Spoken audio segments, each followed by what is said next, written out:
Character rating.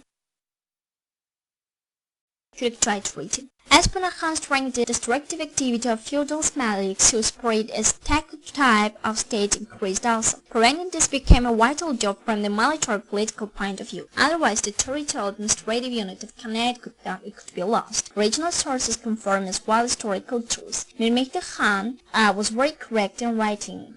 The 5 mahals in Garabagh were together called the region of Kamsi before, but now they are different names. Mr. Abdul Bey wrote about feudal Maliks. One of these Maliks is Disa. Their Malik is Malik Yagan. He ran away from Lari, sat on the throne of Malik during the reign of Nadir Shah at his ordering gained respect. The second Mahal is Varandin. Their Maliks were Maliks of the Shah Nazari dynasty. They belonged to a more ancient generation and enjoyed greater trust. The noblemen of Gaucha were their ancestry. Later they escaped from Gaucha. Khan came to Garabagh and became drunk with power after drinking the bowl of position of Malik in Varandar Mahal. The third Mahal is Kachin. Their Malik is Hassan Jalal's son, made the bride of power beautiful and became rulers. After his family was deprived of the rank of Malik, this Mahal is now independent Malik. Finally, the deceased Panahan's Jovanshir, son of statehood and flag of majesty, raised on the horizon of power and lighted all parts of the Garabagh district with plenary luxury. At the other officials of this eternal state, Malik Mirza Khan from Khinzaristan minted the coin of the rank of Malik with his name. Father, son, Alabard, and grandson Malik Karaman raised the flag of Malikli to the skies. The first Mahal is Tulabur. The Malik is Malik Allahul. They are originally from Mahaz. They came and became Maliklis in Tulabur and settled in a rail-destroying country in the middle of the Tartar River. They made Kerma Castle, shortly of Tulabur, which had very difficult roads to rebar, shelter and habitation. They appropriated Tulabur independently and gained great fame. Nadir Shah gave him the rank and Reb of Sultan. The fifth Mahal is Talish, and the Malik is Malik Asud. They sprang up from Shirvan. For some time they lived in the village of Talish. Many of them became Maliks from them once. Further Maliks occupied the Gulistan castle and settled there. Thus, except for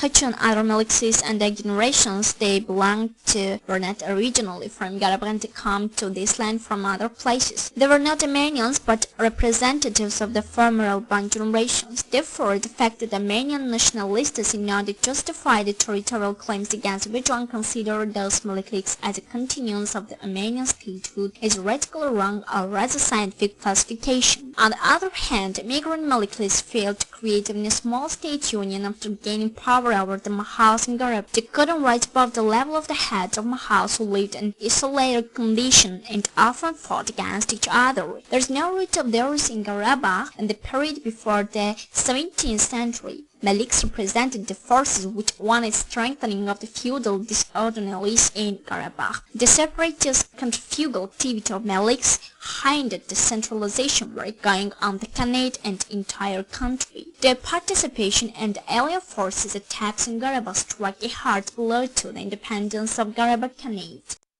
Therefore, the measure taken in order to eliminate the separatist strains of Maliklis were not ethnic conflict, but to fight against the attempt upon the independence of the Garabagh Khanate. The first among the Kamsa Malik to recognize the independence of Panahan Khan's power was Malik Shah Nazar. This was achieved through the marriage diplomacy. In other words, Ibrahim Khalil Khan married Malik Shah Nazar's daughter Fursat. The Malik of Khachun ul-Bab recognized Panahan Khan's power after he was defeated in Balagaya. Nevertheless, the hostile policy of Dizak, Chilabert and Talish Maliks went on for several years. Ahmed Bey Jovanshir writes, after the fierce resistance of the Malik of Dizak, Malik Yagan, together with his sons and relatives who kept the mine of treasure, gathered from neighboring provinces, where some of them were killed and some adopted Islam. Malik of Chilabert Allahul Sultan first accepted his power, but later he was killed on Panahan's order after being accused of treason. His brother Malik Hatem went into alliance with the fifth Malik of Talush, Malik Yusuf, and defended their settlement from attacks by Panahan's forces for a long time, but retreated to the impregnable Kirmuk castle after being defeated in the Mardikard village. After staying in the castle for about a year, he had to look for a shelter in foreign countries. However, his political activity didn't end with this. That is, later on, both he and his sons, son of the first Malik Majnun, were constantly attacking Garabagh. The achievements of Panahan in subordinating the Maliks was continued by his son Ibrahim Khan. The Maliks of Qarabagh, Yesai from Dizak, Majnun from Tulabert, and Bailarian from Gulistan, refused to subordinate themselves to Ibrahim Khan. However, Malik Shahnazar from Warandar and Mirza Khan from Khatchun accepted his power and joined the patriotic alliance of forces he had created. The elites encircled the two castles in 1781. Malik Yesai surrounded and Malik Bahtam came to power here. However, soon he also appeared to be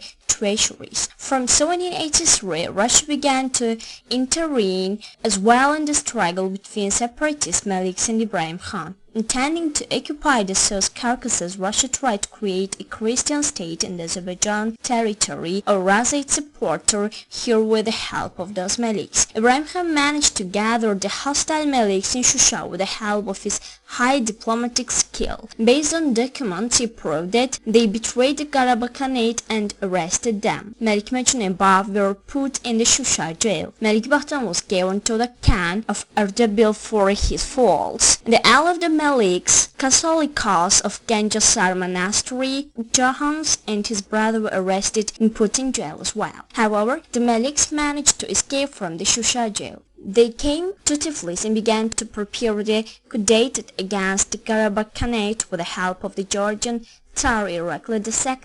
1744-1788, and the Russian colonel Burnashov. The enemies beginning a crusade against the Garabagh Khanate approached Ganja. However, this crusade fell due to the start of the Russian-Turkish War in 1787-1791. Ibrahim Khan managed to preserve the integrity of the independent Garabagh Khanate. Al-Muhammad Qajar, 1742-1797, came to power in Iran the summer 1795, attacked Qarabagh. The 33-day siege of Shusha was unsuccessful. After Shusha attacked Tiflis, Al-Muhammad Qajar had to retreat after the attack of Russian troops commanded by Zubov. When the Russian Tsarina Catherine II, 1764-1796 died, Zubov was called back from Azerbaijan. In 1797, Al-Muhammad Qajar attacked Qarabagh once again and captured Shusha, but then he was killed there. In late 18th and early 19th centuries, the invasive activity of Russian South Caucasus, including Azerbaijan, increased. In 1801, Georgia was annexed to the Russian Empire. The Darbalkan Khanate 1803 and Ganja Khanate 1804 Azerbaijan were occupied. Under such circumstances, Ibrahim Khan concluded an agreement with the commander of Russian troops, Sisyan of Kirekchai. Pursuant to the Kirekchai Treaty, the Garabagh Khanate was annexed to Russia, especially the Muslim Azerbaijan territory. The Kirekchai Treaty, which reflects a historical reality, is at the same time a reliable document proving that Qarabagh, as well as its mountainous parts, belongs to the Azerbaijan people.